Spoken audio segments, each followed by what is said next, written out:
হাসানুজ্জামান বাবলু, মহসিন, একে একে সবাইকে এসে মাননীয় প্রধানমন্ত্রীর হাত থেকে মেডেল গ্রহণ করার জন্য এ পর্যায়ে সুলতান তিনি মেডেল গ্রহণ করার জন্য বিনীতভাবে আজকের এই স্বাধীনতা দিবস উপলক্ষে যে প্রীতি ম্যাচ, ফুটবল প্রীতি ম্যাচ আয়োজন করা হয়েছে, আয়োজক বৃন্দকে, উপস্থিত বরেণ্য খেলোয়াড় বৃন্দ সহ সাংবাদিক ভাইরা সহ গ্যালারিতে যেসব সকল দর্শক উপস্থিত আছেন, আসসালামু আলাইকুম। প্রথমে আমি সকলকে আজকের এই স্বাধীনতা দিবসের আন্তরিক অভিনন্দন এবং শুভেচ্ছা জানাই। আজকের এই ফুটবল ম্যাচটি ছিল প্রীতি ম্যাচ।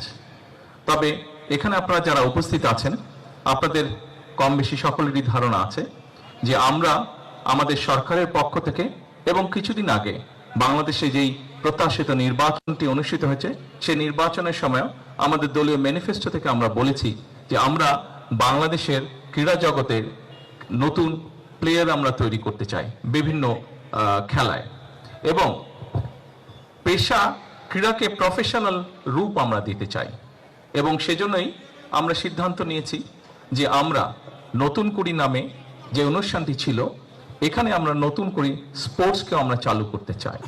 শুধু নতুন করে স্পোর্টসই আমরা চালু করতে চাই না, আমাদের একটি পরিকল্পনা আছে বাংলাদেশের প্রত্যেকটি জেলা, প্রত্যেকটি উপজেলায়, প্রত্যেকটি ইউনিয়নে, স্কুলগুলোর মধ্যে, বিভিন্ন শ্রেণীর মধ্যে আমরা খেলার কম্পিটিশন শুরু করতে চাই। ভবিষ্যতে বিভিন্ন আন্তর্জাতিক ফোরামে যেই খেলাগুলো অনুষ্ঠিত হয়ে থাকে, সেখানে আরও কিভাবে বেশিভাবে আমরা দেশের জন্য সম্মান বয়ে আনতে পারি এবং তার জন্য আমরা সুন্দরভাবে আমরা ভালো খেলোয়াড় তৈরি করতে পারি, সেটিরও আমাদের পরিকল্পনা আছে, সেটিও আমাদের চেষ্টা আছে।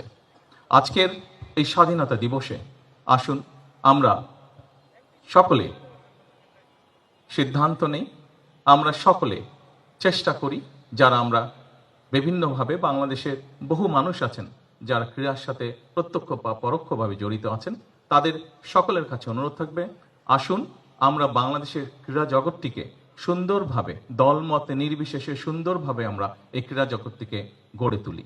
এই ক্রীড়া দেশের জন্য যেরকম সম্মান বয়ে আনতে পারে, এই ক্রীড়া আমাদের মধ্যে সুন্দরভাবে বন্ধুত্বের, ভ্রাতৃত্বের বন্ধনও তৈরি করতে সক্ষম বলে আমি বিশ্বাস করি।